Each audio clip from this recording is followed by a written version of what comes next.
Γεια σας!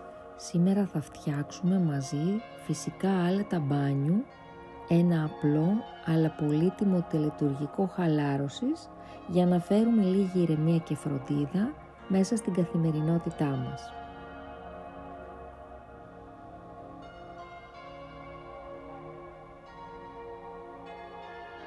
Τα άλατα είναι ένας φυσικός τρόπος να χαλαρώσει το σώμα και το μυαλό. Όταν διαλύονται στο ζεστό νερό, βοηθούν τους μύες να ξεκουραστούν και το σώμα να αποφορτιστεί από την ένταση της ημέρας.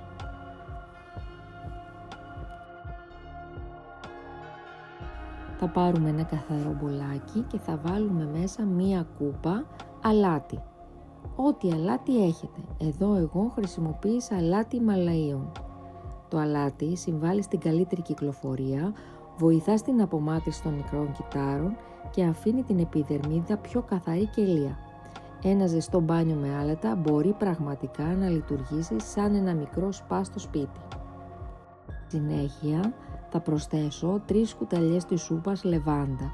Η λεβάντα είναι γνωστή για τις χαλαρωτικές και καταπραγητικές της ιδιότητες και το άρωμά της βοηθά να ηρεμήσει το νευρικό σύστημα, να μειωθεί το στρες και να δημιουργήσει μια αίσθηση γαλήνης. Στη συνέχεια θα χρησιμοποιήσω αμυγδαλέλαιο, το οποίο είναι ένα από τα βασικά συστατικά και αυτό, γυαλία, επιδερμίδα και απόλυτα ενυδατωμένη. Είναι ένα εξαιρετικά θρεπτικό λάδι, πλούσιο σε βιταμίνες, που ενυδατώνει σε βάθος την επιδερμίδα. Μαλακώνει το δέρμα, χαρίζει ελαστικότητα και το προστατεύει από την ξηρότητα. Στο τέλος, προσθέτουμε και 15 σταγόνες αιθέριο έλαιο λεβάντας, γιατί όπως γνωρίζουμε είναι ιδανική για το βραδινό μπάνιο, ειδικά όταν νιώθουμε πνευματική ή σωματική κούραση. Μας βοηθάει να αποσυνδεθούμε και να προετοιμάσουμε το σώμα μας για ξεκούραση.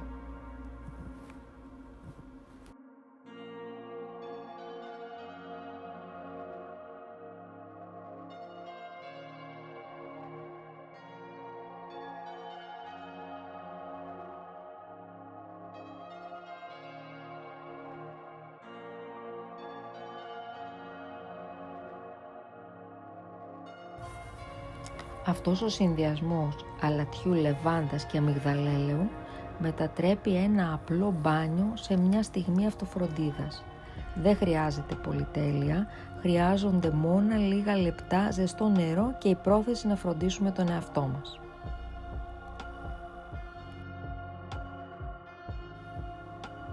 Είχα κάνει και μια προηγούμενη συνταγή με άλατα, θα σας την αφήσω εδώ.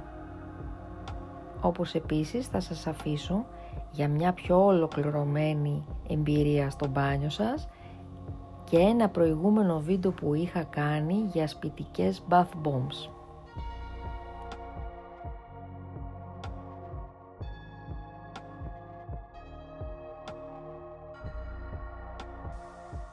Αν σου αρέσουν τα φυσικά καλλυντικά και τα απλά τελετουργικά ευεξίας, μείνε στο κανάλι μου και μοιράσου στα σχόλια πώς σου φάνηκε η συγκεκριμένη συνταγή. Θα χαρώ πολύ να δω τα σχόλιά σου. Καλή επιτυχία και τα λέμε σε ένα επόμενο βίντεο. Γεια σας!